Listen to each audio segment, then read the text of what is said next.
Puji Tuhan, kita berjumpa kembali di dalam kasih dari Tuhan Yesus Kristus. Dan saya berdoa supaya semua dalam keadaan baik-baik, karena memang kita memerlukan kebaikan Tuhan. Kita bukan saja memerlukan kebaikan Tuhan, dan kita tahu bahwa hidup manusia tidak mempunyai kebaikan. Dan juga manusia sangat terbatas. Bukan hanya sangat terbatas, manusia memiliki banyak kekurangan di dalam hidup ini. Jadi tanpa kebaikan Tuhan, maka hidup kita akan cacat, hidup kita akan bahaya. Artinya, kita tidak bisa menemukan jalan yang sesungguhnya yang kita rindukan di dalam hidup ini. Jadi, kebaikan Tuhanlah yang paling utama di dalam hidup kita, karena kalau kebaikan Tuhan hadir di dalam hidup kita, maka kita yang terutama kita bisa beroleh keselamatan.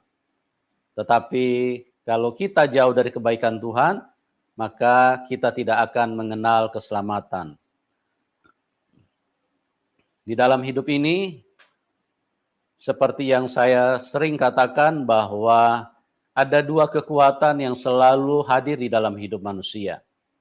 Kekuatan pertama adalah kekuatan Tuhan, dan dia adalah pribadi yang baik. Dan kekuatan yang kedua adalah kekuatan setan, yang terus mengelilingi hidup manusia. Bahkan kekuatan setan itu selalu memaksa manusia untuk manusia melakukan apa yang diinginkan oleh setan.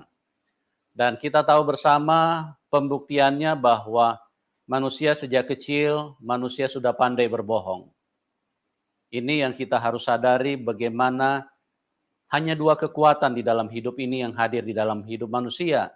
Tidak ada kekuatan yang lain. Oleh sebab itu, pastikan dirimu bahwa engkau bertemu dengan Tuhan yang benar, Tuhan yang baik, Tuhan yang mengasihi hidupmu. Jangan sampai Anda salah di dalam beriman, karena setan itu selalu membodohi manusia, menyesatkan dan membuat manusia akhirnya tidak berjumpa dengan Tuhan. Ya, inilah yang paling penting, karena tanpa kebaikan Tuhan maka manusia akan binasa. Kenapa manusia mati? Itu karena manusia tersesat. Dari Taman Eden, Tuhan sudah mengatakan, jangan makan buah itu, nanti kamu mati. Tapi setan datang menyesatkan manusia. Setan bilang makan saja. Nah, ini yang membuat manusia sampai saat ini, keluarga kita sudah banyak yang mati. Mungkin teman-teman punya keluarga juga sudah banyak yang mati. Mungkin ada yang baru mati beberapa hari yang lalu. Saya ingin beritahu kepada kita, itulah satu pembuktian bahwa dunia ini atau iblis itu menyesatkan manusia. Karena tidak menemukan lagi jalan kehidupan. Jadi kalau dibawa ke rumah sakit, tidak ada jalan kehidupan. Dokter hanya paling tinggi hanya bisa berkata, kita berserah kepada Tuhan. Kami sudah berbuat semaksimal mungkin. Tapi semuanya itu tergantung kepada kemurahan Tuhan. Nah, di sini kita perhatikan bahwa manusia tidak ada jalan. Kenapa manusia tidak ada jalan? Karena manusia tersesat. Karena tidak ada jalan untuk memiliki kesehatan, maka manusia harus mati. Tidak ada jalan untuk memiliki kehidupan yang diharapkan, maka manusia harus mati.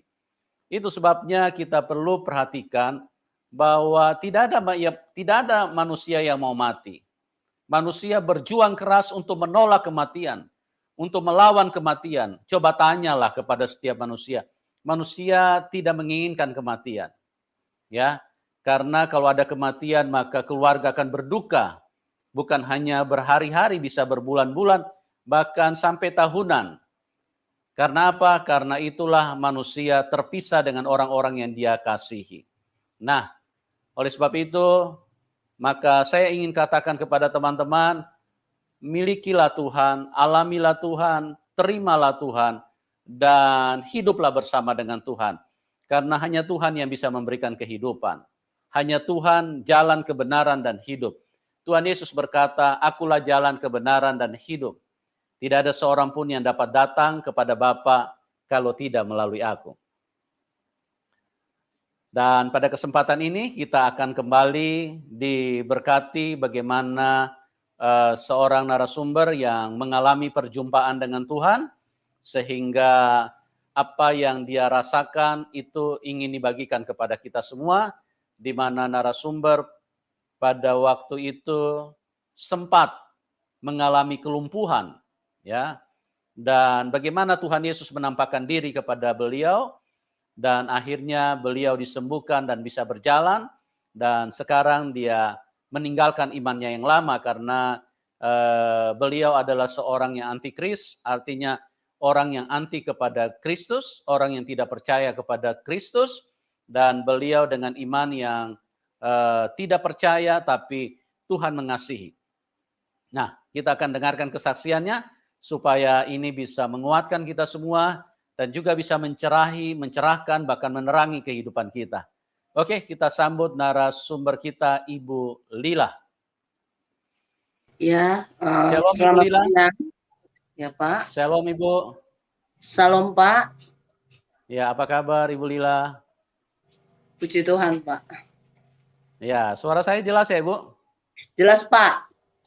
Ya, luar biasa. Ibu Lila ini melihat Tuhan dengan mata terbuka. Terus kemudian mendengarkan suara yang audible. Itulah sebabnya saya katakan selalu Tuhan Yesus itu memberi bukti. Ya, dia bukan hanya ditulis di dalam buku, enggak. Tapi dia memberi bukti bahwa dia adalah Tuhan yang hidup. Di luar Tuhan Yesus tidak ada kehidupan. Untuk pembuktiannya, seluruh dunia mati semua manusia. Itu artinya manusia tidak menemukan kehidupan. Makanya Tuhan Yesus bilang, akulah jalan kebenaran dan hidup. Tidak ada seorang pun yang bisa datang kepada Bapa kecuali melalui aku.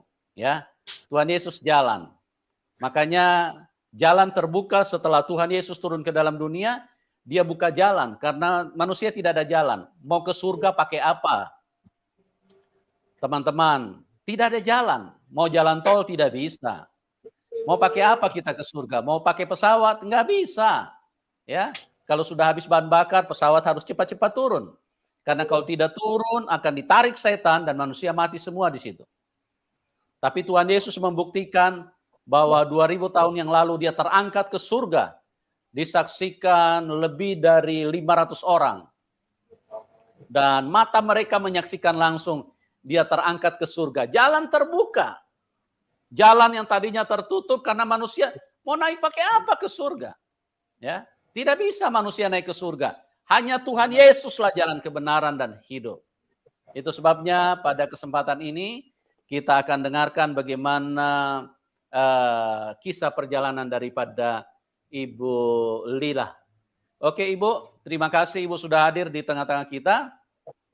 Dan Ibu bisa ceritakan bagaimana Tuhan Yesus menampakkan diri kepada Ibu dan berbicara kepada Ibu serta membuat kelumpuhannya disembuhkan. Dari kaki yang lumpuh tidak bisa berjalan, disembuhkan oleh Tuhan. Tentunya dimulai dari latar belakang dulu ya Bu. Ya, waktu dan tempat saya serahkan kepada Ibu Lila. Silakan Ibu. Ya, selamat siang Pak. Saya sudah mengganggu waktu luang Bapak sebentar. Nama saya Lila Lestari Brumilala. Saya nama bapak saya Sakura Milala dan juga nama ibu saya Nur Cahaya Delima Berubangun. Bapak saya berasal dari Desa Sarinembah, Kecamatan Munte. Ibu saya berasal dari Desa Batu Karang, Kecamatan Payung. Kami 5 bersaudara. Pertama, abang saya bernama Pendeta Surya Kencana Milala. Kedua, kakak saya masih Muslim bernama Sukma Ika Merdekawati. Ketiga, abang saya Roni Alpasera. Sekarang dia lagi posisi perbal, dialah anak nomor 3. Dia sekarang juga mengalami kelumpuhan, dia cacat Pak. Terus keempat, saya Lila Lestari Brumilala. Kelima, adik saya masih Muslim, Erikta Saputra Milala. Nah, jadi Pak, pertama dulu saya agama Muslim, saya tidak pernah lupa dengan sholat 5 waktu. Saya berumah tangga bersama dengan satu suku saya marga Tarigan. Saya lahiran anak saya ketiga beratnya 1,8 sampai di Bidan Epi Susanti Bintara 4. Saya lahiran sampai di sana saya ditolak, saya harus dikirim ke rumah sakit besar. Tapi karena perekonomian saya menurun, jadi saya minta tolong kepada bidan itu, tolong Kak, jangan bawa saya ke rumah sakit besar, saya tidak punya biaya, saya kalangan bawah. Sementara saya berumah tangga bersama marga Tarigan, saya mengalami KDRT dan juga saya dipoligami selama hampir 5 tahun baru ketahuan. Saya lahiran anak saya bernama sekarang Pani Sahara. Sampai saya di rumah sakit karena bidannya mungkin terenyuh melihat keluhan saya. Ibu jangan bilang ya, katanya. Saya lihat keseharian ibu bermasyarakat. Memang bidan itu tidak jauh dari rumah kontrakan saya. Saya dulu tinggal di kontrakan Haji Nikmah, Bintara 4. Dia dipanggil Eyang. Dia banyak sekali kontrakannya di situ, banyak yang tinggal orang Ambon, orang Batak, dan juga orang Karo, dan juga orang Betawi, dan juga orang Jawa dan Sunda. Tahu? Setelah itu dikasih ibu bidan itu saya obat satu di bawah lidah kita taruh, katanya sama saya. Saya di bawah lidah ditaruh obat penurun tensi. Saya ini kan tiba-tiba dites lagi tensi saya karena sudah ada rangsangan, saya sudah pembukaan 5. Anak saya pertama dan kedua saya tidak pernah susah untuk melahirkan. Tahunya saya lahiran saya jam 8 malam. Jam 8 malam karena ke suami saya tidak ada di rumah pas saya lahiran anak saya. Dia lagi bersama dengan kekasihnya. Saya lahiran jam 8 malam, besok pagi jam 8 pagi saya pulang ke rumah. Sampai saya di rumah, kaki saya ini kebas dan berat yang sebelah kiri. Kronologisnya saya pertama lumpuh. Baru udah gitu saya ini, kenapa kaki saya ini berat? Saya bilang, kenapa kaki saya ini berat? Kok tidak pernah saya seperti ini kalau lahiran? Kenapa ini? Pikir saya. Tahu-taunya saya kaget. Tiba-tiba tidak bisa saya gerakkan lagi kaki saya yang sebelah kiri.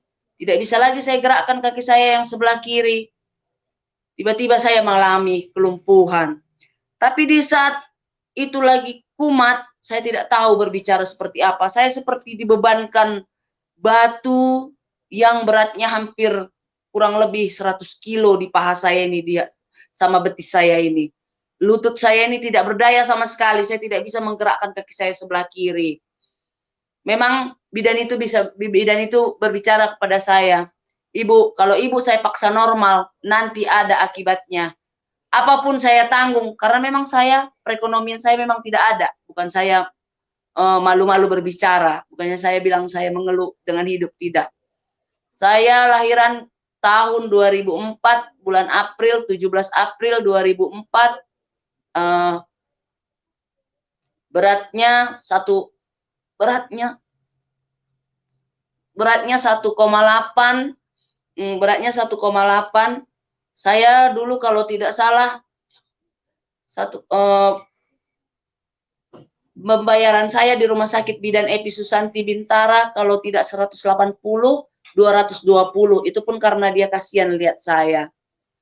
Tiba-tiba setelah sakit terus ini saya cuma mengeluh sama suami saya, sakit kali kakiku ini. Ya udah obatin. Sementara uang tidak dikasih. Dia pokoknya Seberapapun dia kasih itu harus cukup. Kalau masalah tidak cukup, ya itu kita berpikir kalau suami saya dulu kan. Baru siap seperti itu, saya tiba-tiba kalau lagi sakit, saya tidak mau air mata saya dilihat anak saya. Setiap sakit kaki saya tidak bisa berbicara. Aduh, ya Allah, sembuhkan aku, ya Allah. Ya Allah, sembuhkan aku, ya Allah. Saya dari Muslim. Kan. Aduh, bagaimana ya Allah, ya Tuhanku, Muhammad Rasulullah, tolong saya. Saya seperti itu, setiap sakit kaki saya ini, saya tidak tahu berbicara apa. Kadang dicubit pun tidak lagi berasa, dipukuli pun tidak berasa. Tapi rasanya saya tidak bisa bilang, seperti ditusuk, seperti nyeri, seperti linu. Dia sudah berlipat-lipat rasa kaki saya yang sebelah kiri ini sakitnya. Baru tiba-tiba pagi-pagi saya elap anak saya yang bayi tadi, saya elap, saya bersihin, saya elap. Mama nggak bisa nemani kamu mulu, kata mama saya almarhum. Mama saya kurang lebih baru hampir 5 bulan ini sudah berangkat ke Yerusalem baru. Jadi mama nggak bisa jagain kamu, kan kamu lihat bapak kamu pun di kampung harus dibantu. Mama juga harus bantu abang kamu, Roni Alpasera. Soalnya dia harus beli. Dia dulu abang saya ini masih pakai keteter. Jadi harus dibantu. Kadang dia kontrol, kata mama. Makanya mama ke Jakarta. Mama saya keahliannya bisa ngurut, bisa mengobati orang keseleo, bisa mengobati patah tulang. Saya seperti sudah minder.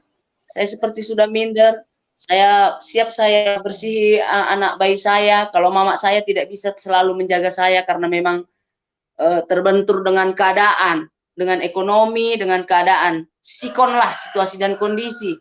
Jadi mama saya harus mencari sesuap nasi untuk dikirim ke Sarinemba ini karena bapak saya dulu sama abang saya Roni Alpasera di Sarinemba, mama saya di Jakarta mencari nafkah.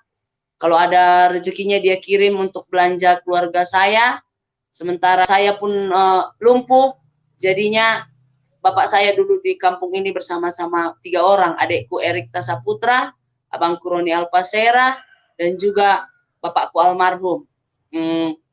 Baru tiba-tiba saya sudah bingung, saya sudah kalut, saya sudah minder dengan semua. Tiba-tiba saya masuk, ada kursi di rumah saya tinggi, jadi kita bisa masuk kepala.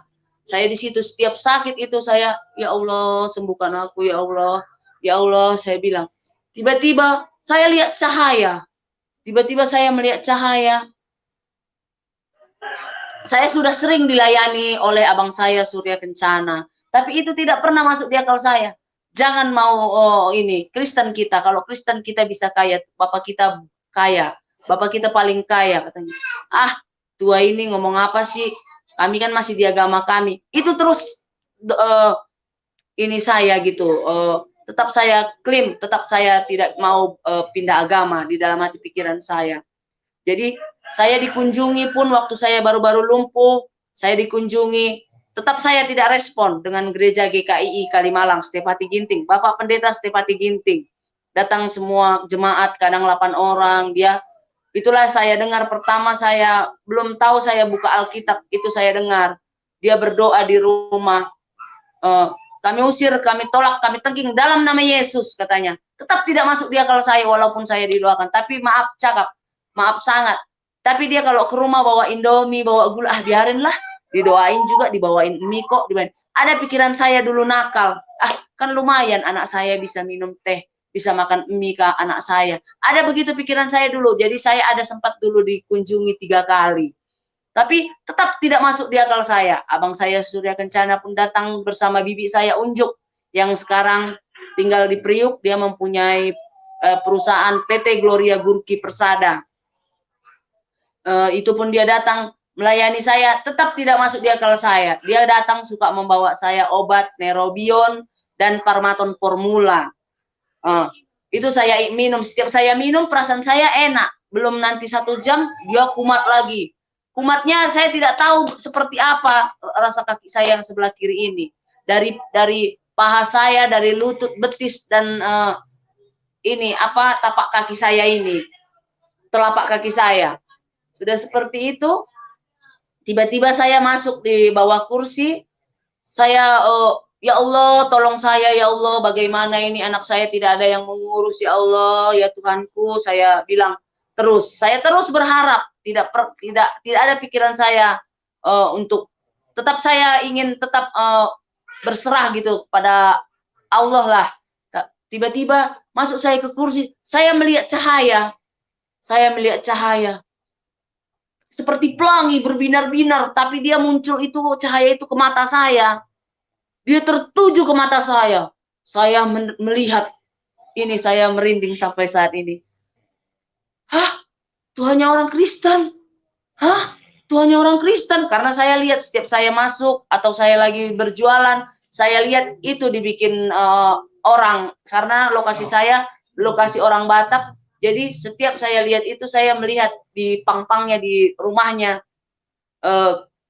dibikinnya pakai ini gambar Tuhan Yesus. Makanya saya bisa melihat Tuhannya orang Kristen. Saya bilang, tiba-tiba saya mendengar suara. Saya belum tahu yang namanya membuka Alkitab. Tahun 2005 bulan 6 saya dibaptis, kalau tidak bulan 8 bulan 9 saya dibaptis di GBI Mawar Saron. Tiba itu saya mendengar suara menggema. Wahai anakku, bagi engkau yang berbeban berat datanglah kepadaku, maka segala bebanmu akan diringankan bila engkau di dalam Dia. Kalau tidak salah itu saya dengar. Saya sampai merinding. Kok suara kok begini? Kok suara begini? Suara begini kan. Tiba-tiba setelah saya mendengar suara itu, saya seperti bisa dibilang saya seperti dibilang kayak orang mempunyai halusinasi tinggi. Setiap orang datang berkunjung lihat saya, tetap semangat ya Mama Ica, tetap semangat ya nanti kamu sembuh katanya. Tetap semangat. Kadang sisiran saya pun saya tidak mau, rambut saya dulu sebahu. Saya tidak pernah lagi mau sisiran rambut. Kalau muka saya tidak seperti orang sakit, segar. Tiba-tiba tadi teh saya melihat Tuhannya orang Kristen teh. Dia berbicara teh. Kamu yang enggak aja, jangan gila lah gitu. Semua orang kayak udah membuli saya. Jangan gila lah kalau begitu katanya. Saya tidak bohong, ada saya dengar. Pas dia mau nyanyi itu, saya mendengar gitu. Gitu Tuhannya orang Kristen ini tadi. Tapi saya tidak tahu. Jadi saya bilang, saya tadi mendengar gitu. Dia menyanyi, tapi saya tidak tahu apa yang dinyanyikannya. Tapi musiknya seperti itu. Saya bilang, kamu udah gila, besok saya nggak mau lagi datang ke rumah kamu. Kata sebelah saya orang Lampung, depan rumah saya orang Sunda. Baru dekat rumah saya ini kebanyakan orang Betawi. Di Bintara dulu, saya dulu tinggal di kontrakan Eyang Aji Nikmah. Seperti itu. Lalu selesai saya melihat Tuhannya orang Kristen, kedamaian itu saya rasakan. Saya dibilang saya bersaksi, saya belum mengerti apa bersaksi. Tapi setiap orang datang, saya sudah bilang, datang orang GKI, saya sudah melihat Tuhannya orang Kristen. Berarti kamu, itulah satu pendetanya berbicara, pendeta mudanya. Bawalah jiwa berapapun harganya. Dia bertelepon dengan Bapak Stefati Ginting, bawalah jiwa berapapun harganya. Itu saya dengar. Tapi saya tidak mengerti itu apa maksudnya, saya belum tahu. Baru siap seperti itu, damai saya rasa. Walaupun suami saya pulang, walaupun suami saya pulang kadang di sininya merah, saya tidak pernah bertanya, kenapa itu? Rasa penasaran saya sudah hilang. Tapi saya memang belum sepenuhnya ingin ikut Tuhan Yesus, tapi tetap saya ini damai. Setiap saya bersaksi, hati saya damai, walaupun anak saya cengeng, tetap saya timang. Lalu saya telepon abang saya, Surya Kencana. Bang Tua, saya bilang, apa dek? Aku mau Tua, apa? Aku mau baca-baca buku orang Kristen. Saya tidak tahu namanya Alkitab.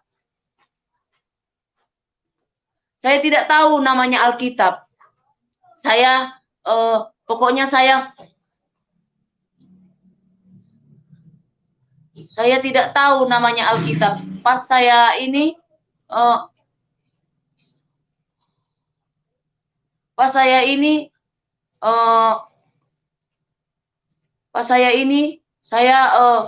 saya mau baca-baca. Saya mau baca-baca bukunya orang Kristen. Saya bilang kepada abang saya, Surya Kencana. Datang dia berbicara kepada saya. Besok saya datang, Dek. Tenang, Dek. Dia sambil menangis berbicara seperti itu. Nah, besok saya datang, Dek. Iya, Wah. Saya bilang, datang, Wah. Aku bilang, Adek sembuh, tenang. Adek jangan menangis. Tenang, Adek jangan menangis. Iya, Wah. Saya mau baca buku orang Kristen. Saya bilang, terus datang besok bibi saya. Kalau orang Karo bilang impal. Tapi kalau orang Batak bilang pariban. Datang bibi saya itu, saya dikasih uang. Ini pegang uang, ini. Apa yang kau perlu beli, jangan kau pikirkan. Bapak kita orang kaya, Bapak kita orang yang baik, Bapak kita penuh kasih. Yang penting kamu harus tetap percaya, katanya. Saya bilang, tapi kalau gereja ke Kelapa Gading, kalau kamu mau gereja ke Kelapa Gading naik taksi, pulang pergi bibi tanggung, katanya. Di situ suami saya bisa dibilang kadang 3 hari sekali pulang, kadang 5 hari sekali pulang. Kalau saya bertanya, itu pasti ada pertengkaran, pasti ada kalau saya bertanya. Tapi setelah saya melihat cahaya itu, hati saya damai.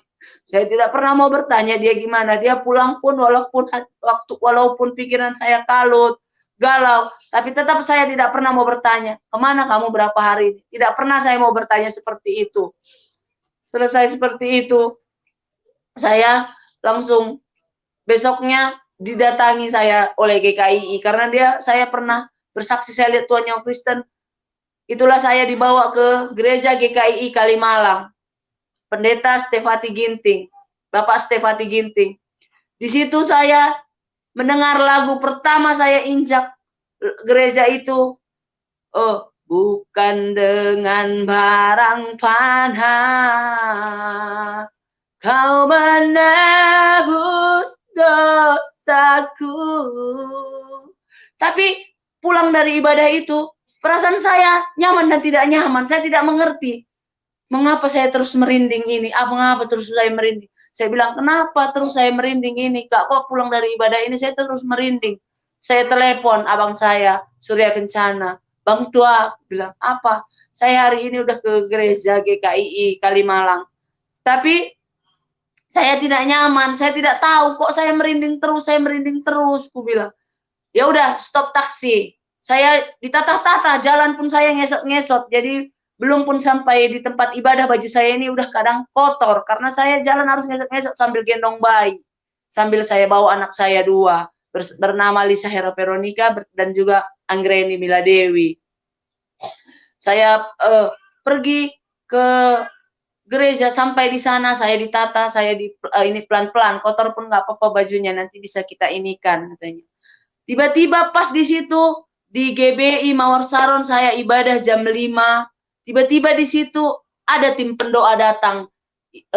Maaf, sangat saya lupa dengan Bapak itu, tapi dia sering dulu masuk di TPRI, penerjemah bahasanya orang Ambon, perempuan. Bapak itu mempunyai uban kanan kiri di sini. Dia badannya tinggi besar. Dia badannya tinggi besar. Dia bilang, bagi engkau yang berbeban berat silahkan datang ke depan, katanya. Langsung saya ngesot ke depan. Saya didoakan. Puji Tuhan, kaki saya bisa saya gerakkan, tapi belum memang sepenuhnya sempurna. Selesai di situ, saya ini langsung, siapa ingin hidup baru? Siapa ingin hidup baru, katanya. Saya langsung angkat tangan. Saya belum tahu itu tapi memang damai hati saya. Apapun seperti dibilang kalau orang dunia bilang kayak seperti kena hipnotis. Tapi damai. Siapa mau hidup baru? Saya mau. Langsung saya dibaptis selam. Saya dibaptis selam tahun 2005. Tahun 2005 bulan 8, kalau tidak 8 bulan 9 tahun 2005. Buku baptisan saya pun ada sampai sekarang, saya simpan di rumah. Baru siap dari situ, tetap saya masih bodoh. Kadang jalan saya 2 langkah, tek, katanya bodoh lagi, duduk lagi saya. Tetap saya jalan 2 langkah, bodoh lagi, bodoh lagi. Terus saya nyanyikan yang seperti itu sambil saya nyuci baju.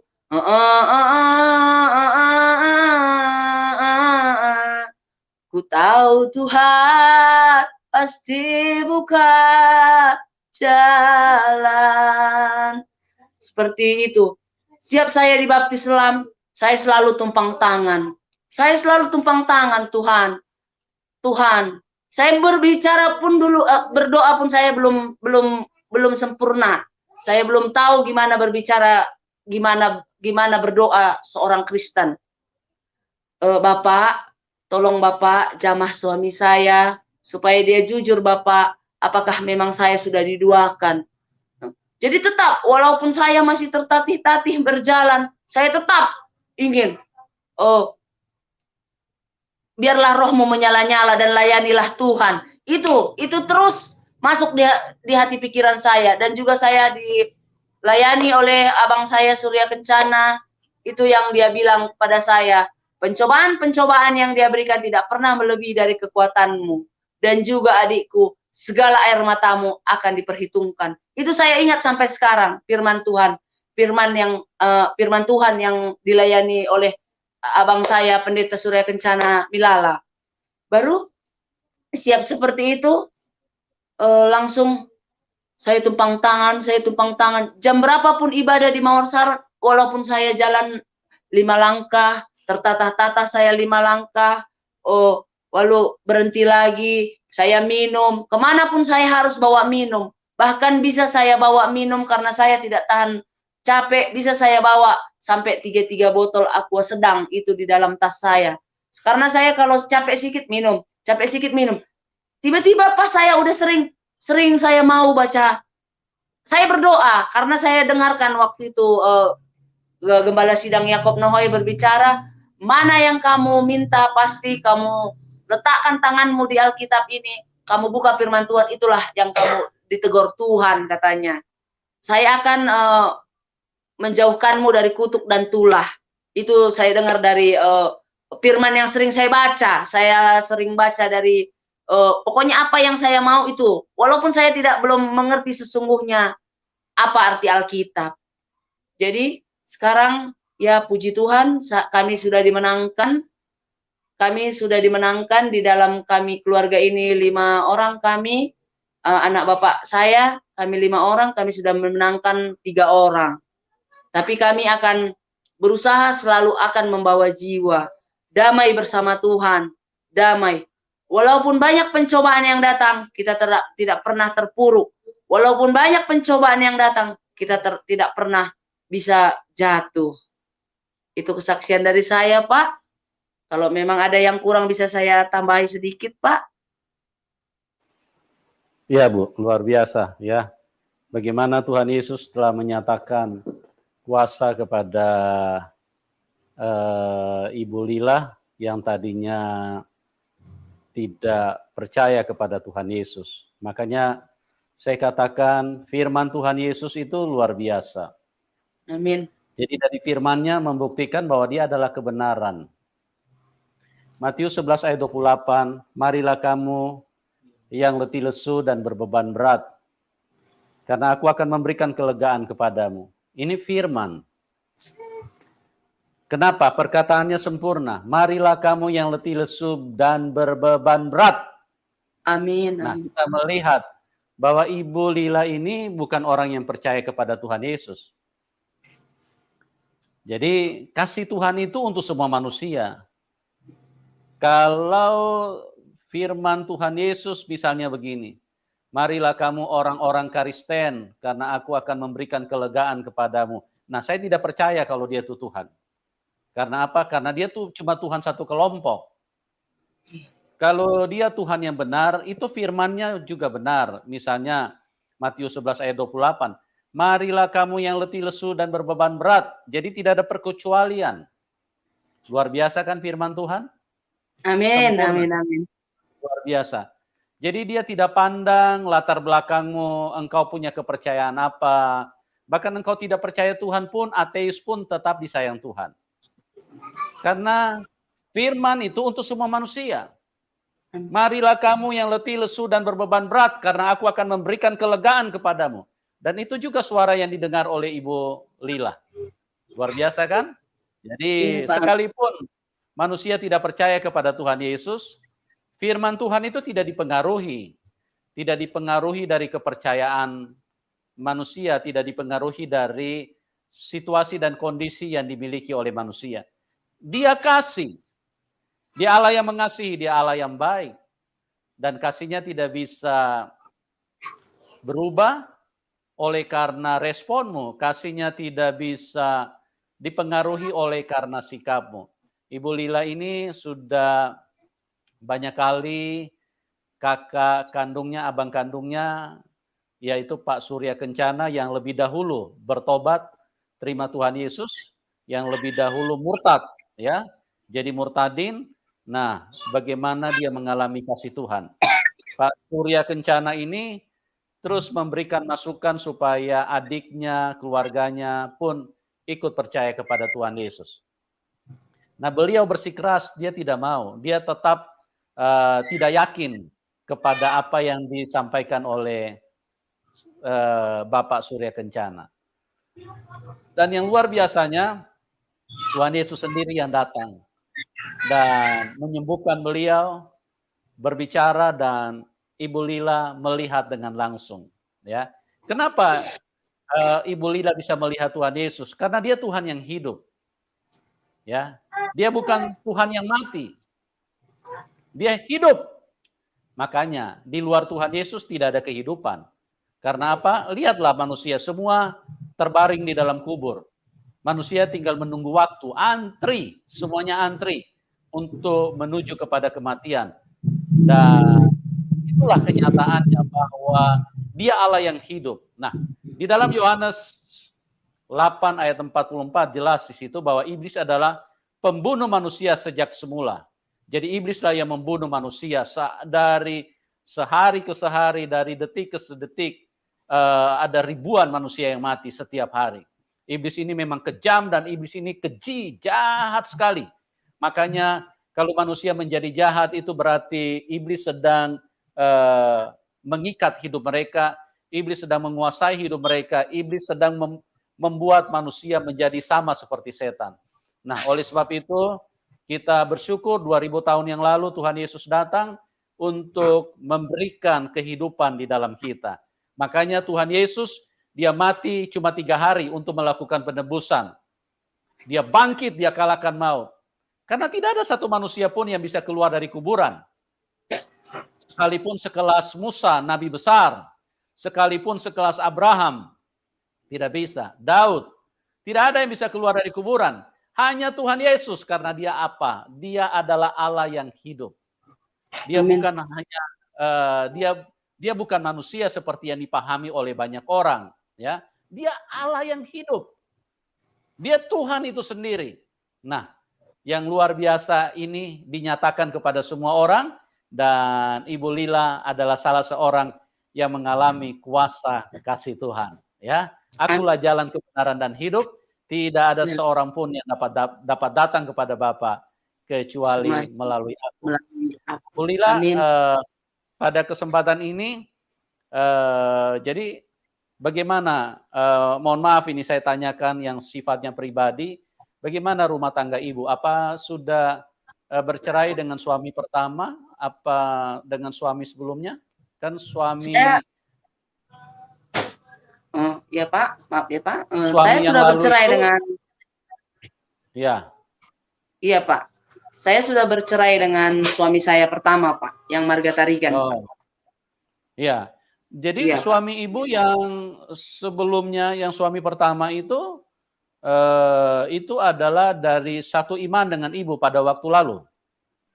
Satu iman, Pak. Tapi walaupun dia Muslim, dia juga makan daging babi, Pak. Iya. Oh, begitu ya. Iya, iya, iya, iya. Oke. Jadi sama-sama Muslim ya ceritanya dulu ya. Iya, Pak. Kami ketemu di Jakarta, Pak. Pendidikan saya SD di SD Srengseng 02 Jakarta Barat, dan juga saya SMP di SMP 207 Jakarta Barat, Meruya Ilir. Iya.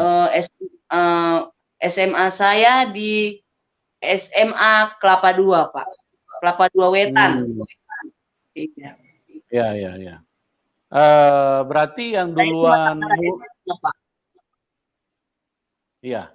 Berarti yang duluan murtad itu adalah abang kandung dari ibu ya, Bapak Surya Kencana. Abang kandung saya, Bapak Surya Kencana Wilala. Ya. Nah, itu pada waktu ibu ditawarin untuk ikut Tuhan Yesus sama abang ini, kenapa ibu tidak mau langsung terima pada waktu itu? Apa pertimbangan ibu? Saya remeh aja gitu, Pak. Remeh aja gitu.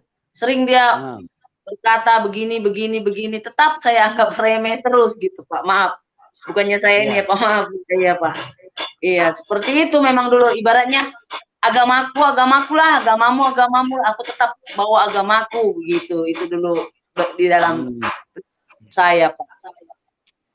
Oh, jadi ibu tetap yakin bahwa agama ibu pada waktu itu jauh lebih baik daripada apa yang diyakini oleh abang kandungnya?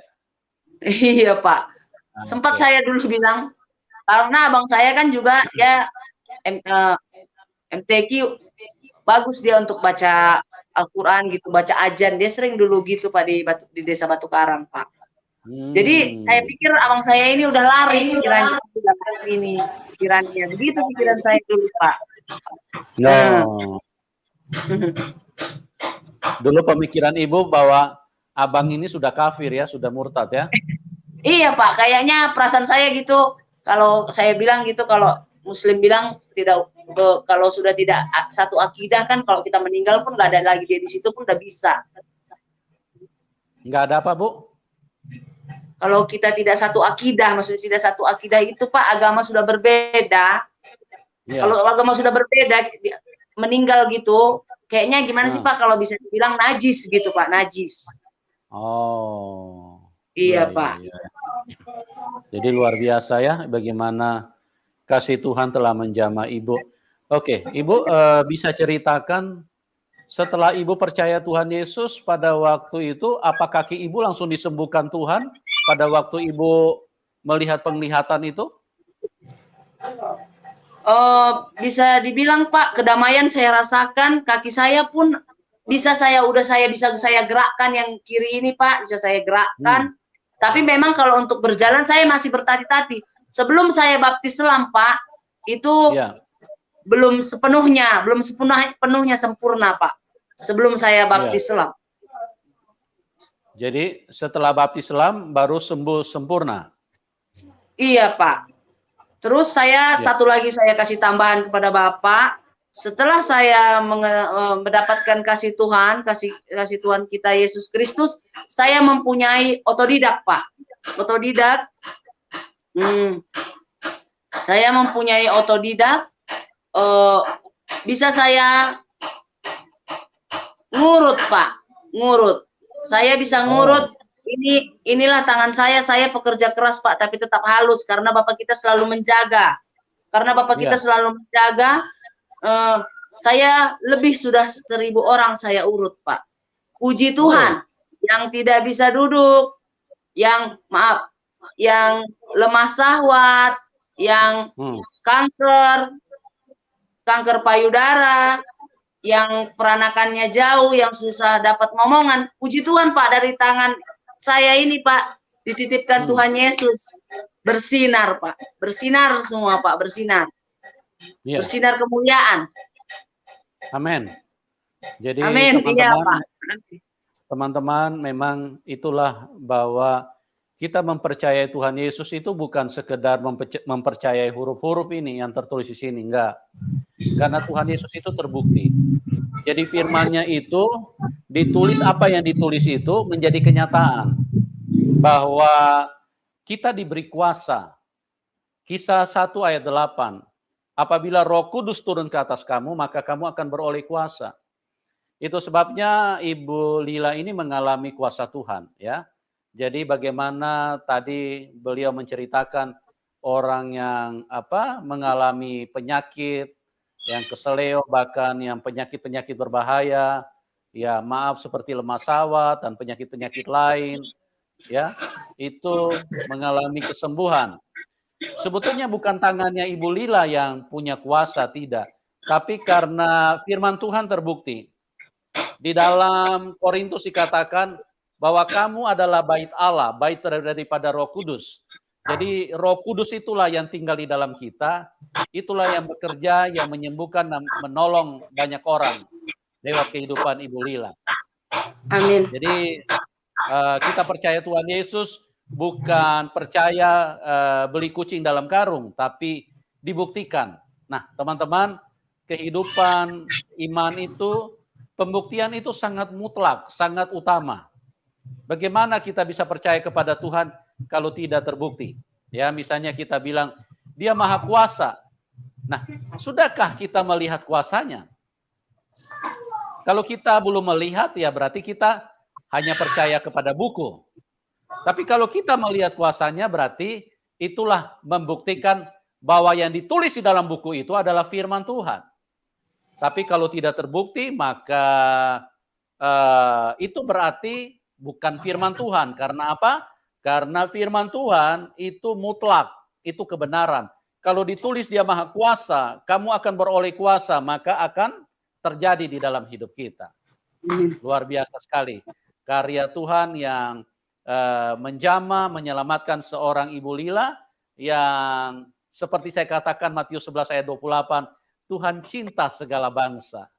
Tuhan Amin. sayang kepada semua bangsa. Baik yang kulit putih, kulit hitam, kulit abu-abu, ya mungkin kulit warna apapun, dia sayang semua manusia.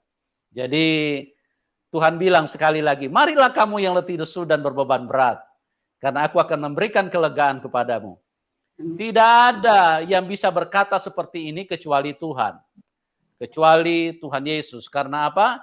Karena yang pertama dia mengasihi semua manusia. Dia tidak peduli apapun latar belakangmu. Dia cinta sama semua manusia. Itulah Tuhan yang benar. Kalau iblis itu jahat, ya. Dia hanya menghendaki kematian supaya manusia mati terbunuh, karena Yohanes 8 ayat 44. Iblis adalah pembunuh manusia sejak semula. Ya, makanya dia merusak pikiran manusia, dia memasukkan kebencian, iri hati, amarah, pertikaian, pertengkaran, fitnah, dan ujung-ujungnya manusia saling membunuh. Karena memang setan itu sangat jahat. Setan itu haus darah. Dia sangat menginginkan kematian manusia. Dia tidak ingin manusia hidup. Nah, inilah setan yang sangat berbahaya, supaya jangan sampai hidup kita terintimidasi atau termakan perkataan-perkataan dari setan, karena setan itu sangat jahat dan sangat ingin supaya semua manusia menderita. Karena tabiat setan itu adalah bertentangan dengan Tuhan. Tabiat Tuhan adalah kasih. Hakikat Tuhan adalah kasih. Jadi luar biasa apa yang dinyatakan Tuhan kepada Ibu Lila. Oke, Ibu Lila, mungkin saya ingin bertanya, setelah Ibu percaya Tuhan Yesus, tantangan apa saja yang Ibu hadapi pada waktu itu? Apakah Ibu bagaimana? Apakah ada orang yang tidak suka atau mungkin melakukan tindakan-tindakan yang membuat Ibu harus tinggalkan Tuhan Yesus? Apakah Ibu menemukan seperti itu? Saya menemukan, Pak. Itu dari kakak saya sendiri, kakak kandung saya sendiri. Dia setiap lewat depan rumah saya, lewat rumah orang kafir, katanya, Pak. Terus bagaimana reaksi Ibu setelah dikatakan bahwa ibu orang kafir, apakah ibu menyesal ikut Tuhan Yesus? Tidak, Pak. Tetap saya pegang teguh, Pak. Ya, kakak yang menghina itu sekarang sudah percaya Tuhan Yesus apa belum, Bu? Belum, Pak. Oh ya, jadi itu masih merupakan istilahnya sarapan setiap hari ya, kalau lewat di depan rumah ibu. Iya, Pak. Dulu waktu saya masih tinggal di Bintara, Pak, di kontrakannya Eyang Haji Nikmah. Iya, pasti. Iya, dia lewat pakai sepeda. Dulu kan belum pala musim kali motor, Pak. Jadi pakai sepeda dia jualan baju keliling. Iya, lewat rumah orang kafir gitu. Oh. Terus apa lagi tantangannya, Bu, selain dari kakak itu? Satu, Pak, kayak dijauhi lah, Pak, dijauhi keluarga gitu. Kadang kalau kita datang gitu, perasaannya kita kayak mau minta aja gitu, Pak. Padahal saya tidak pernah mau mengeluh, Pak. Saya di poligami hampir 5 tahun pun saya tidak pernah mengeluh, Pak. Saya maaf cakap, Pak, saya cacat ini, Pak. Ini 8 jahitan, ini 7 jahitan, ini. Jadi setiap datang abang saya atau kakak saya atau ibu saya, kalau dia datang dilihatnya mata saya memar atau bibir saya bengkak atau apa. Kenapa itu, Nak? Jatuh. Kenapa itu, Nak? Kepleset. Saya tidak pernah mau terbuka karena pikiran saya tetap saya pegang rumah tangga saya. Iya, Pak. Iya, ya. Jadi waktu ibu percaya Tuhan Yesus itu, ibu masih dengan suami pertama apa bagaimana? Masih, Pak. Tetap kami berjalan dengan suami pertama, Pak. Tapi dia memang sudah jujur, Pak. Saya sudah mendoakan, tapi saya akan berubah. Jadi saya tetap memaafkan, Pak. Saya tetap memaafkan. Tapi dia tidak bilang dia sudah menikah, Pak. Tahun 2009, bapak saya meninggal, Pak. Tahun 2005 bapak saya meninggal, Pak. Bulan 9. 2005 bulan 9, tanggal 9 atau tanggal 11 itu, Pak, bapak saya meninggal. Jadi pas saya dulu, Pak, sempat dipindahkannya ke Cilodong, Pak. Ke Cilodong. Disitulah bisa dibilang, maaf cakap, Pak, disitulah seperti rumah garapan, Pak. Di situ banyak orang kumpul kebo, banyak orang yang bersuami 3, banyak istri yang bersuami, banyak suami yang beristri 5, begitu, Pak. Pokoknya lokasinya lokasi berbahaya lah, Pak, di situ di Cilodong, Pak. Itu saya dulu Haji Bonin, Pak, di Haji Bonin. Saya ibadah di GBI Simpangan Depok. Jadi saya kadang tidak mempunyai rupiah, Pak. Saya berjalan dari lapangan BDB, katanya lapangan BDB sampai Simpangan Depok saya berjalan, Pak. Saya tuntun anak saya, Pak. Yeah. Jadi pas meninggal bapak saya 2005 bulan 9, dia datang ke rumah. Saya sudah mimpi malamnya. Memang Pak, entah memang saya dikasihkan Tuhan indera, tambahan saya tidak mengerti, Pak. Bisa saya yang belum terjadi bisa tergambar di mata saya sampai sekarang ini, Pak. Misalnya entah anak saya lah mau tabrakan gitu kan, Pak. Tetap saya berbicara, "Nakku, kalau sekolah hati-hati ya. Ada orang yang ditabrak. Hati-hati ya." Entah mengapa, tapi saya tidak tahu apa yang terjadi. Tapi udah saya lihat gitu, Pak, di depan mata saya gitu. Saya tidak tahu kapan itu terjadinya gitu. Saya tidak tahu, Pak. Tapinya memang saya udah melihat gitu, Pak, sampai sekarang ini, Pak. Saya rasakan itu, Pak. Bahkan kalau orang yang saya urut, Pak, yang saya urut walaupun tangannya kadang tidak bisa mengangkat, kakinya tidak bisa melipat seperti ini. Kalau dia sudah agak lumayan di badannya, Pak, udah agak lapangan katanya di badannya gitu, udah agak segar di badannya. Di badan saya ini pun terasa, Pak. Jadi kadang orang suka bilang, "Punya apa?" katanya. "Jangan-jangan kamu punya entah nenek kamu ngikutin kamu." Saya demi Tuhan, aku bilang, "Saya tidak pernah kenal dengan dukun." Saya bilang, saya tidak pernah kenal dengan roh hitam. Saya tidak pernah. Saya cuma berharap pada Tuhan saya, aku bilang. Saya percaya, aku bilang. Bagi kita yang percaya kepadanya, kita tidak pernah akan binasa, melainkan beroleh hidup kekal. Juga Pak, satu Amin. lagi Pak, aku Iya. klaim firman Tuhan segala-galanya Pak. Segala air matamu telah aku perhitungkan. Itu Pak, itu rema, itulah firman yang benar-benar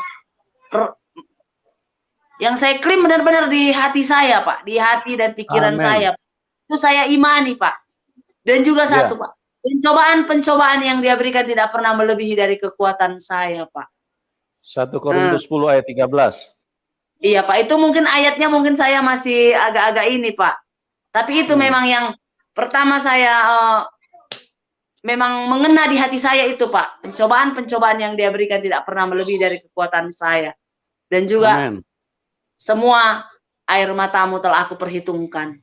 Itu Pak yang merema di hati pikiran saya Pak. Itu saya imani, saya klaim.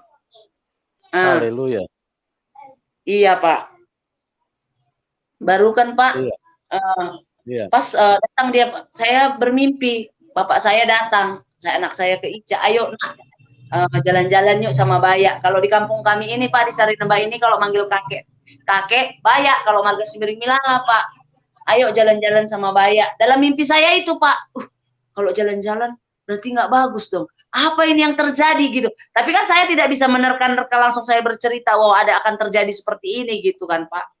Terus taunya datang mantan suami saya ke rumah.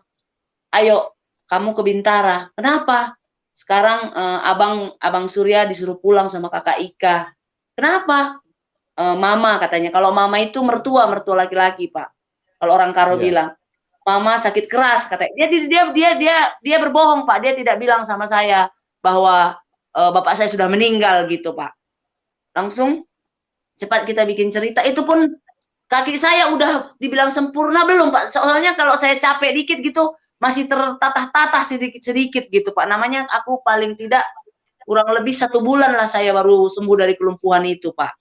Itu pun saya udah bersyukur sangat gitu. Puji Tuhan lah gitu Pak. Kadang maaf cakap waktu saya belum bisa berjalan, saya mau ke toilet gitu Pak, buang air kecil. Kadang sudah berceceran Pak. Maaf cakap ya Pak ya. Kadang saya mau ke kamar mandi gitu kan Pak, saya mau buang air kecil, itu kadang sudah berceceran. Sementara masak apa juga harus saya lakukan, namanya saya ibu rumah tangga. Jadi harus saya lakukan gitu Pak. Kalau tanggung jawab sebagai istri saya tetap selalu lakukan Pak. Baru siap seperti itu Pak sampai di Bintara. Mana kakakku? Ku bilang sama abang ipar. Abang saya namanya Srianto. Dia aslinya dari Lampung, Jawa Lampung. Suami kakak saya Sukma Ika Merdekawati. Sampai itu, kakakmu udah ke bandara katanya. Terus mana abang tua? Saya bilang, mana Bang Surya Kencana? Aku bilang, dia juga udah ke bandara. Apa sih yang terjadi nih? Aku bilang gitu. Apa yang terjadi nih? Aku bilang, kan bapak udah nggak ada dek. Katanya, saya teriak. Apa? Aku bilang, langsung Pak kaki saya berat. Saya langsung kaki saya berat. Tuhan Yesus tolong aku Tuhan. Firman-Mu berkata Tuhan, sekali aku percaya kepada Engkau, Kau tidak pernah mempermalukan. Tuhan, tolong aku Tuhan. Langsung Pak, dalam detik itu juga saya tidak mempunyai uang Pak. Mantan suami saya cuma mengasih saya 150.000 Pak. Sementara kita dulu pesawat Adam Air, kalau nggak salah dulu Pak tahun 2005, disitulah meninggalnya Gubernur Medan yang di dekat Pajak Sore Pak. Di situ yang dia meninggal pas dia mau entah dia mau berangkat ke Jakarta atau dia landas dari Jakarta mau turun ke Polonia, itu juga saya masih kurang ingat Pak. Tapi kejadiannya 2005 itu Pak. Bilang saya cuma bisa kasih kamu 150.000. Kalau kamu mau pulang cuma itu uang saya tidak punya uang katanya. Dalam detik itu Pak saya berdoa, Tuhan, tolong Tuhan, saya ingin lihat bapak saya terakhir kali Tuhan, saya bilang. Tapi orang ini tetap bilang enggak belum meninggal dek, masih sekarat di rumah sakit gitu, karena dia takut saya lumpuh kembali gitu Pak. Baru langsung 5 menit itulah saya ditelepon bibi saya Unjuk, itu yang mempunyai PT Gloria Gurki Persada, datang nakku ke bandara, rental mobil dulu langsung ke bandara. Berapa orang kalian pulang? Udah bibi beli tiket, bibi tunggu pokoknya tiket udah bibi beli, kamu langsung datang ke bandara Soekarno-Hatta, dari situ kamu berangkat, tanya Pak. Makanya saya bisa ketemu almarhum bapak saya, dan juga saya Pak pulang dari, memang banyak Pak, walaupun banyak pencobaan, walaupun banyak beban, saya tetap tidak seperti cepat putus asa, Pak. Kalau dulu saya cepat putus asa. Ya Allah ya Tuhanku, saya udah jalanin sholat 5 waktu, kok terus salah aja. Kok saya udah jalanin seperti ini, kok saya terus ada kesalahan. Saya seperti itu dulu, Pak. Jadi pikiran saya bisa dibilang tidak, tapi tetap saya selalu sedikit gitu kan yang saya lakukan, tetap saya kayak nggak ada hasil, saya rasa gitu. Kok saya udah menjalankan katanya jadi baik, nggak boleh begini, nggak boleh, tetap kok saya nggak pernah lupa dengan ini, tetap kok ada terus yang saya terima ada, ya Allah ya Tuhanku, terus-terusan Muhammad Rasulullah, cobaan tindih-tindih, begitu terus saya Pak kalau dulu Pak. Tapi semenjak saya kenal salib Pak, setelah saya mengenal Kristus, walaupun banyak pencobaan Pak, saya tetap tidak pernah terpuruk Pak. Saya selalu, Tuhan, kuatkan aku. Tuhan, pegang aku. Tuhan, semua di bawah kakimu Tuhan. Semua di bawah kakimu Tuhan. Itu saya terus Pak berdoa Pak. Terus, Amen. Jadi saya berdoa Pak. Saya berdoa, Tuhan, ajar mulut lidah saya berbicara. Saya ingin meninggikan Engkau. Saya ingin memuliakan Engkau. Ajar saya untuk bisa belajar berdoa. Ajar saya supaya bisa mengucapkan kata bersyukur. Ajar saya supaya saya bisa mengucapkan berserah. Seperti itu Pak. Pokoknya saya seluruh hidup saya ini Pak saya serahkan kepada Tuhan Pak. Sampai bapak saya meninggal 10 hari Pak. Mantan suami saya tidak pernah menanya kabar, 2005 bulan 12 saya datang ke Jakarta. Itulah saya bilang, kejujuran perlu lagi sama saya. Tapi saya tetap mau bersamamu, ku bilang. Tetap kita mau satu atap, ku bilang. Tapi dengan satu syarat, ku bilang. Di saat saya tidak sanggup, saya akan pergi lahan-lahan, ku bilang.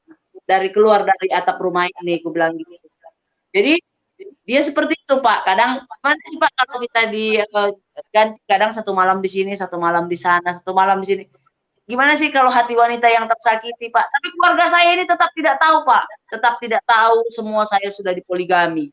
Walaupun banyak orang yang cuap-cuap, kamu mesra di depan orang, tapi suamimu udah begini lagi, begini. Tetap, abang saya pun bertanya, abang saya Surya, kamu seperti ini, Dek? Tidak, Bang. Omongan orang apa sih yang nggak ada, Bang? Orang mungkin sirik dengan peromantisan rumah tangga kami. Tetap saya pegang itu dulu, Pak. Walaupun saya sudah jadi Kristen, memang saya masih ada berbohongnya. Karena saya tetap ingin dia selalu satu sampai selamanya. Itu memang saya klaim memang di hati saya, Pak. Tapi kadang kita berbuat kebaikan ini selalu salah, Pak. Jadi kita kadang ada ininya, Pak. Ada bosannya gitu, Pak. Jadi suatu saat, Pak, bayangkan, Pak, kita anak 3 di Jakarta, dikasih cuma 30.000. Sementara kita ngontrak, minum susu. Jadi kan kita sudah bingung, Pak. Semua. Kalau uang lebih dari sedikit kelebihan saya keluarkan, misalnya uangnya dikasih 35.000, bisa saya habiskan 37.000. Memang nggak punya otak kau, dasar binatang, begu. Itu dia terus Pak. Kalau di pikiran saya ini Pak, nggak punya otak. Pokoknya ngomong kotor-kotor itu selalu itu Pak. Itu sering itu di dalam keseharian rumah tangga kami Pak. Walaupun saya sudah Kristen itu sering Pak di dalam keseharian rumah tangga saya. Jadi saya coba Pak, mungkin saya salah memang, saya pinjam uang orang 5 juta, saya jalankan Pak ke supir-supir mikrolet 30A. Disitulah saya terjun ke lapangan Pak. Disitulah ekonomi saya mulai sedikit-sedikit bangkit. Disitu juga saya dituduh selingkuh Pak. Nah, jadi ku bilang gini, ku bilang hampir 5 tahun kamu berumah tangga, saya ngobrol sama si Anu salah, tapi di depan mata saya kamu lewat dengan istri kamu perasaan tidak kenal dengan saya, aku bilang, apalah artinya, aku bilang, ngapain lagi kita sambung rumah tangga kita, aku bilang, kita berumah tangga seperti kita di atas kapal, aku bilang, tapi tujuanku kalau bisa, aku bilang, tapi walaupun tinggi omaknya, walaupun gimana pun ombaknya, tetap saya punya pegangan, aku bilang, tapi tetap aja saya salah, aku bilang. Yang terbaik, kita kumpulkan keluarga masing-masing. Kita pisah, aku bilang. Iya, Pak. Selesai dari situ, Pak. Saya hampir 6 tahun single parent, Pak. Saya berumah tangga lagi bersama Marga Gultom, Pak. Marga Gultom, Erwin Trinop Gultom, sekarang pun dia sudah almarhum, Pak. Saya mempunyai anak tiga, Pak. Karisna Eliakim, Genino, dan juga Evelyn Hazer. Siap dari situ, Pak. Evelyn Hazer berumur 4 bulan setengah dia meninggal, Pak. Dia sudah diambil lagi sama sakit gigi, Pak. Iya, Pak. Suami kedua, Bu. Iya, Pak. Dia sakit gigi, Pak. Dia sakit gigi. Anak saya yang kecil bernama Evelyn Hazer yang sekarang berumur 5 tahun 3 bulan. Tetap saya, pokoknya apapun saya lakukan dulu saya tinggal di Sarinembah ini, Pak. Di Sarinembah, Kecamatan Munte. Jadi kemanapun saya bawa beko, Pak. Kemanapun saya gendong belakang. Kadang saya ke ladang bawa anak 3, ya. Gimana lah, Pak, kalau kita wanita single parent, baik pun di mata orang tetap jahat kan, Pak.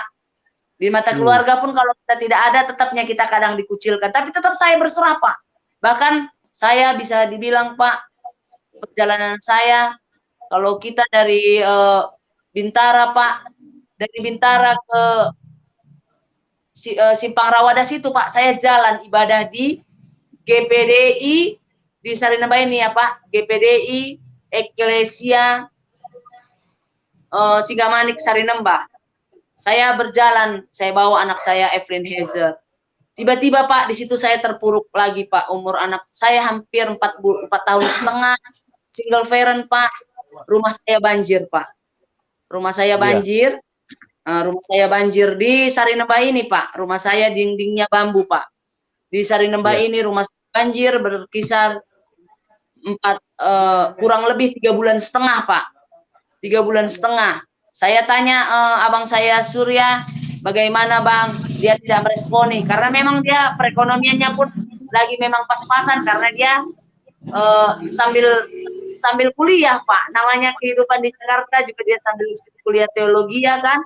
Jadi saya tidak bisa memaksakan. Di situ, Pak, saya terpuruk, Pak. Saya bisa dibilang, aduh Tuhan, kok begini terus Tuhan? Selalu ada pencobaan Tuhan. Jadi saya dibilang berontak, iya, Pak. Dibilang kayak berontak saya. Kok begini terus Tuhan? Saya udah puasa, kok begini terus Tuhan? Saya bilang. Tapi walaupun saya seperti itu, Pak, tetapi tetap saya tidak terpuruk, tetap saya kayak orang kuat gitu, Pak. Walau di mana-mana saya bisa senyum. Banjir pun rumah saya 3 bulan setengah saya tetap tersenyum. Saya ada nanam jagung, Pak. Saya lahannya lahan abang saya Surya Kencana. Saya dikasih lahan, jagung saya berkisar 8 kilo. Saya dulu ditinggalkan suami saya almarhum, utang berkisar hampir 36 juta, Pak. Sedikit demi sedikit tercicil saya. Tiba-tiba, Pak, saya ketemu, itulah mungkin karena saya lagi terpuruk, Pak. Saya di Batu Karang, di rumah adik mama saya. Karena saya lihat juga kehidupan perekonomian mama saya di bawah, jadi saya nggak mau lagi ngerepotin. Saya tinggalkan rumah saya Sarinembah, saya ke desa Batu Karang, Pak. Di sana saya suka bantuin saya bernama Nuraini Bangun, jualan nasi saya bantuin bersama kakak saya Eni Rosalinda Tarigan. Jadi di situ saya mendapat jodoh lagi, Pak. Iya. Saya mendapat jodoh lagi. Iya, Pak. Saat ini sudah suami yang ketiga ya, Bu? Iya, Pak. Saya mendapat jodoh lagi, Pak. Bernama Andrianta Bangun, Pak. Andrianta Bangun. Saya sudah mempunyai 1 orang putra, Pak. Umur putra saya berkisar 5 bulan, Pak. Iya. Berarti Ibu menikahnya baru ya dengan ini suami yang ketiga ini? Iya, baru, Pak. Iya.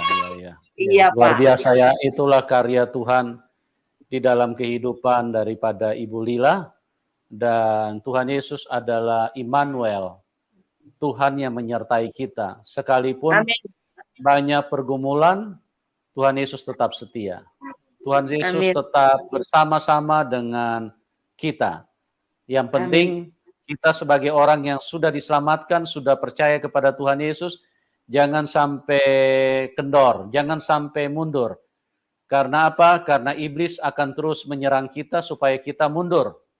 Ya, iblis menginginkan supaya kita mundur dan tidak mengikut Tuhan Yesus lagi, ya. Puji Tuhan. Nah, Ibu, pada kesempatan ini singkat saja, kira-kira pesan apa yang Ibu bisa berikan kepada teman-teman yang belum kenal Tuhan, ya, supaya mereka juga bisa mengalami hal yang sama seperti apa yang terjadi di dalam kehidupan Ibu? Singkat saja, Bu. Silakan.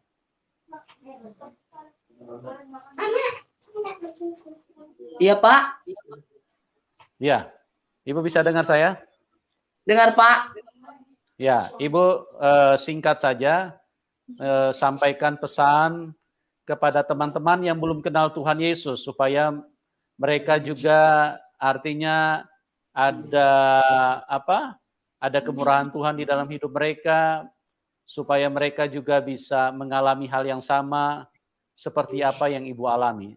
Silakan Bu, singkat saja. Pesan apa yang Ibu bisa berikan kepada teman-teman yang menyaksikan acara ini yang belum kenal Tuhan?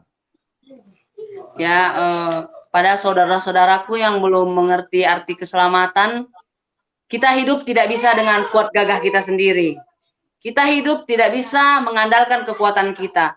Di saat kita mengandalkan kekuatan kita, Tuhan pasti akan menjatuhkan kita. Tapi kalau kita bersandar penuh kepada Tuhan, kita selalu diberikan kekuatan dan kita tidak akan sampai terpuruk. Selalu ada jalan keluar. Immanuel, Tuhan Yesus adalah jalan dan kebenaran bagi kita semua.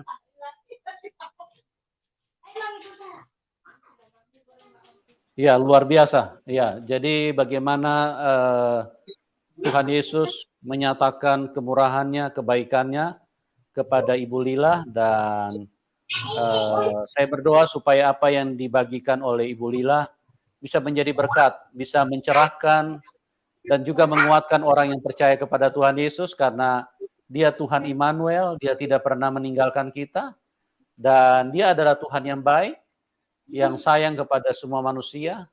Siapapun Anda, Bu Lila adalah salah satu bukti lagi bahwa kasih Tuhan melampaui segala dimensi.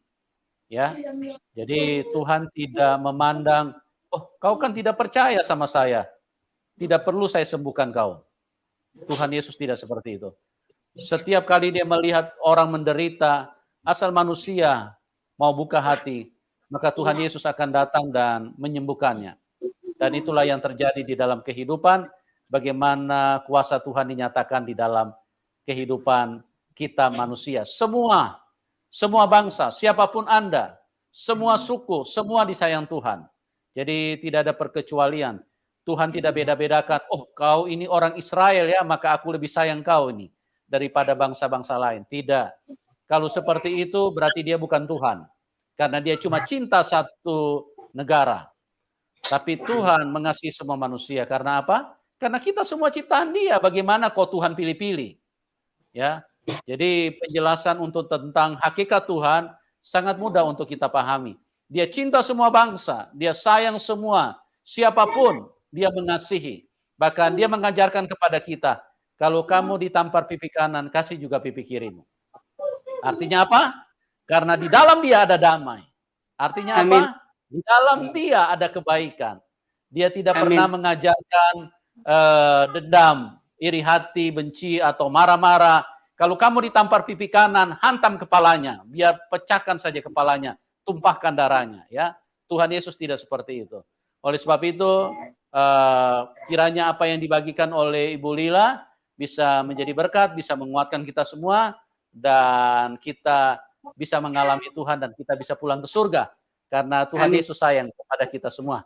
Dan bagi teman-teman yang diberkati, jangan lupa dukung Ibu Lila, nomor rekeningnya nanti kami taruh di layar deskripsi.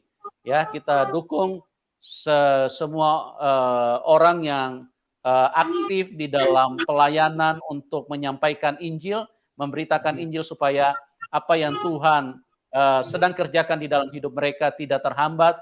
Sebab itulah yang Tuhan nyatakan di dalam firman-Nya, bahwa kita dipanggil untuk saling mengasihi. Tuhan Yesus memberkati kita semua, dan terima kasih buat Ibu Lila atas kesaksiannya yang luar biasa.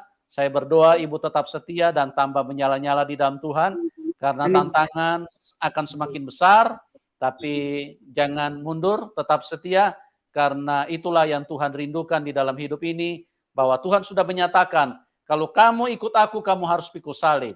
Jadi itu sudah dinyatakan di dalam firman Tuhan. Oke, buat semuanya terima kasih. Tuhan Yesus memberkati kita semua dan kita berjumpa di program selanjutnya dan salam kemenangan. Amin.